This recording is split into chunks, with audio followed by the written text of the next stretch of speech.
Bueno, ahora sí arrancamos este programa. Estoy en comunicación con el doctor Ariel Cherro, quien es médico clínico, recertificado en cuidados paliativos por la Academia Nacional de Medicina.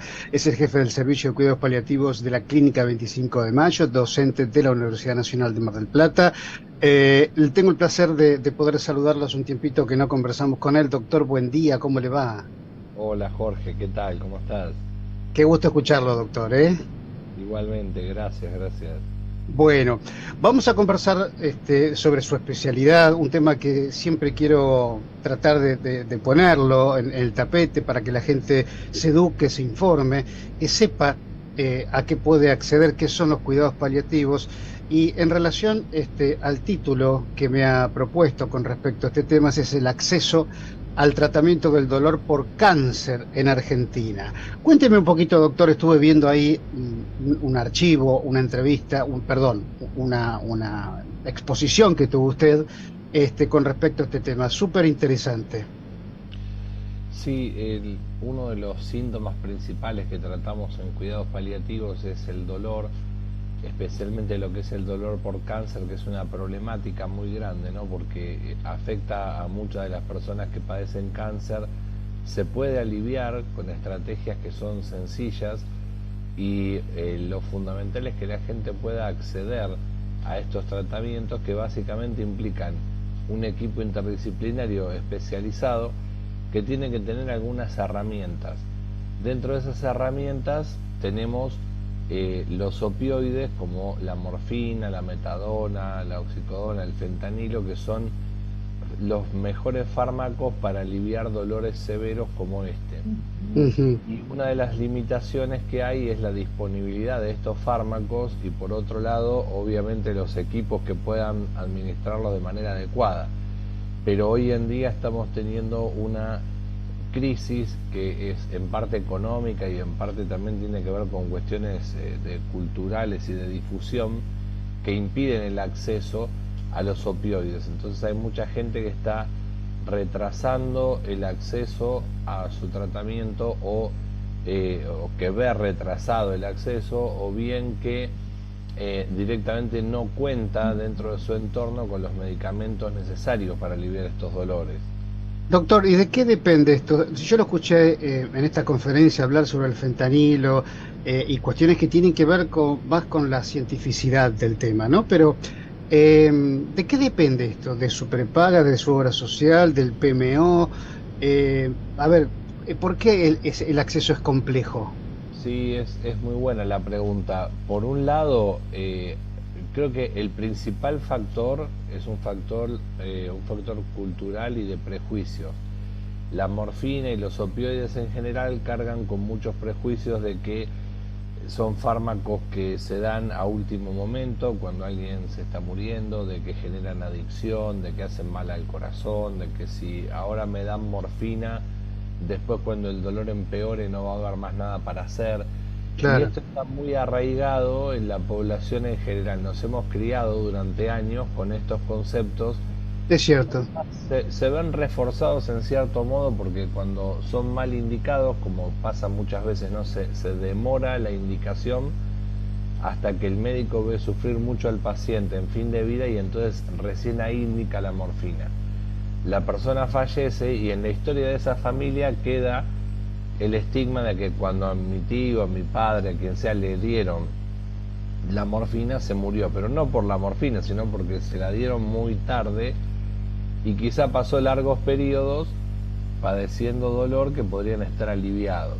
En Ujú. la educación médica, históricamente también los opioides se han enseñado desde los efectos adversos y no desde los efectos positivos, que tienen mucho que ver con justamente el alivio del dolor, el alivio de la tos, de la disnea, o sea, la sensación de falta de aire.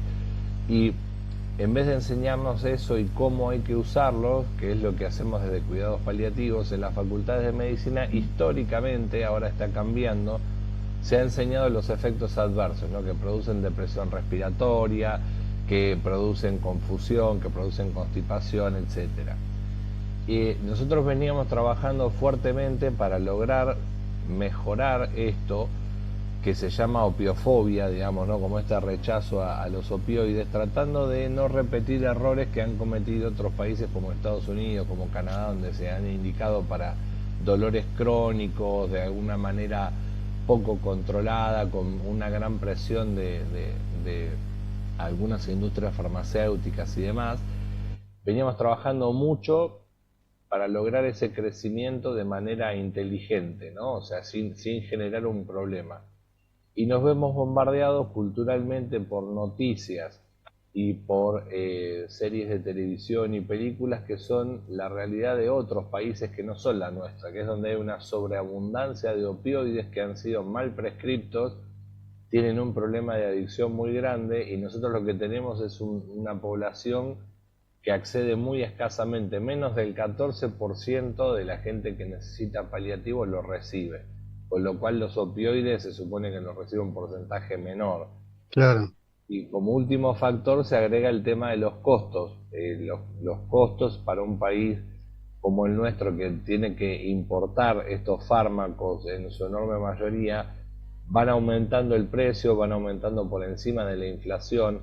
Entonces, una vez que tenemos el conocimiento y podemos vencer los prejuicios y nos dicen, bueno, perfecto, está bien, entendimos todo esto, ¿ahora qué hacemos? Hay que ir a buscar fármacos que han ido elevando su costo cuando son realmente fármacos esenciales, son considerados por la Organización Mundial de la Salud, ¿no? Y nos encontramos con estas barreras, ¿no? Entonces, culturales y económicas, digamos. Claro, he visto, creo que hace mención, no sé, puedo equivocarme, a dos series de Netflix que he visto. Una se llama El Farmacéutico y otra, bueno, en fin, parecido el nombre. Hay varias, sí, Dopsic, el farmacéutico, el negocio del dolor. Exactamente. Y bueno, tiene que ver un poco con el abuso y la prescripción que tiene, que hay atrás muchos factores económicos de los cuales no tiene mucho que ver, porque también eleva el índice de muerte, en fin, un montón de cuestiones que no tienen que ver con la realidad científica de la indicación correcta del fármaco y de la ética médica, donde también entra en juego, ¿no?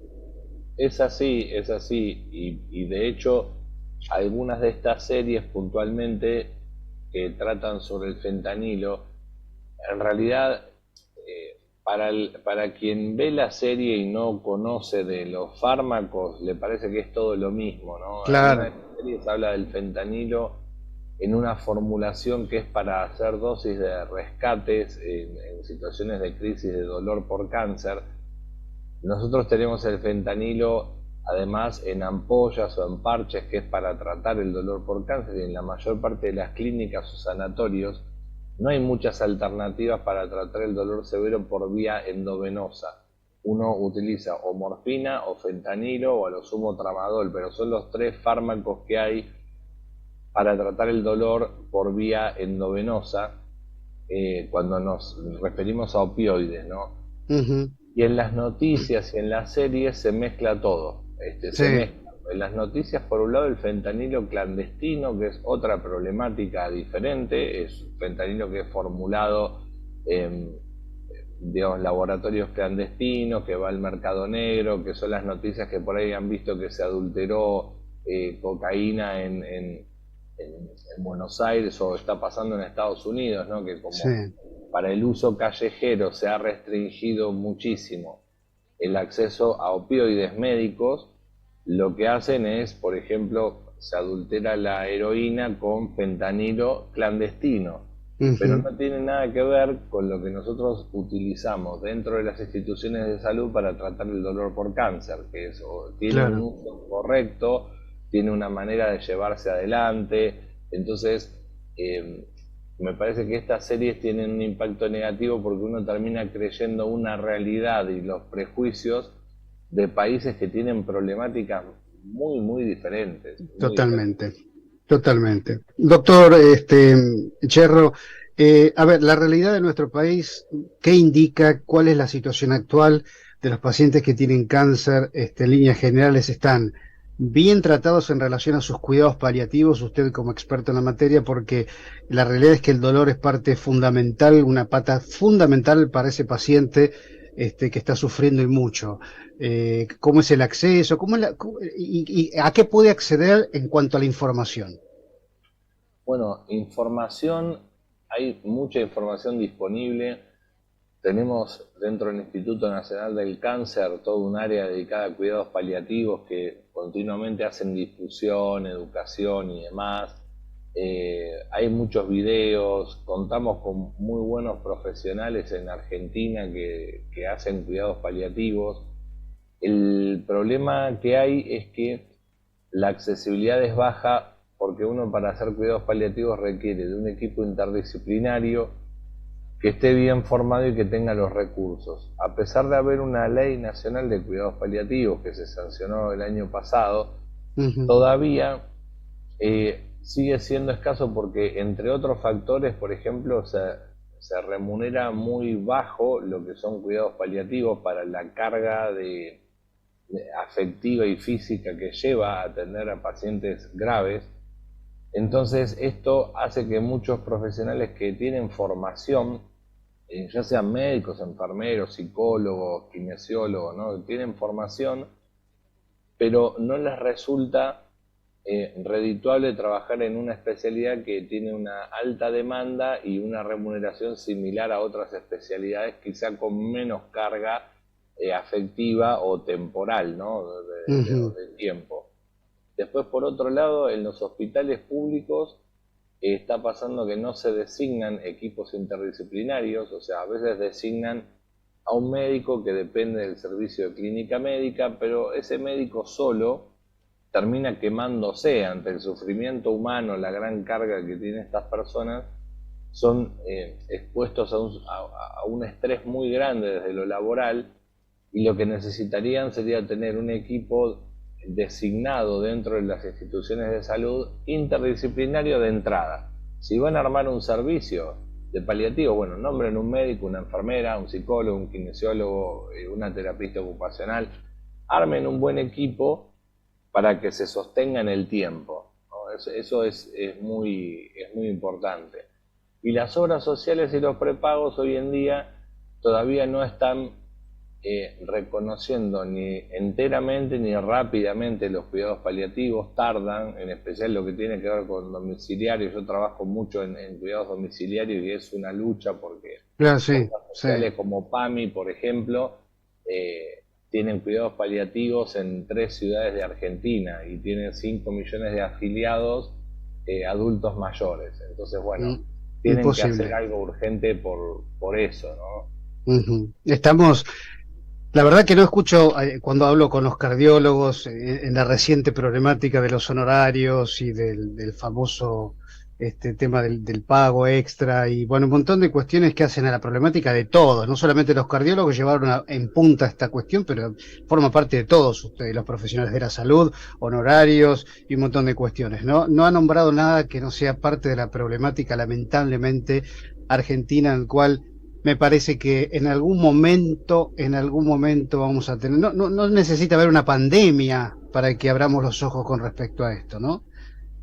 Sí, sí, tal cual. Y a cuidados paliativos lo que se le agrega es que es una especialidad que ahorra costos al sistema de salud al mismo tiempo que mejora la calidad de vida de las personas. Son pocas las especialidades médicas que logran esto, porque no es solo costo-eficiencia, no es, por ejemplo, que un cardiólogo ponga un stent de mejor calidad, en menos tiempo y demás, entonces que quizá habiendo hecho el mismo procedimiento de una manera es más costo efectivo. Los cuidados paliativos bien hechos terminan repercutiendo en un ahorro al sistema de salud y los servicios de cuidados paliativos se terminan autofinanciando, es decir, que lo que le ahorran al sistema es más de lo que se invirtió en desarrollar ese servicio de cuidados paliativos. Como por ejemplo la internación domiciliaria, o entiendo mal.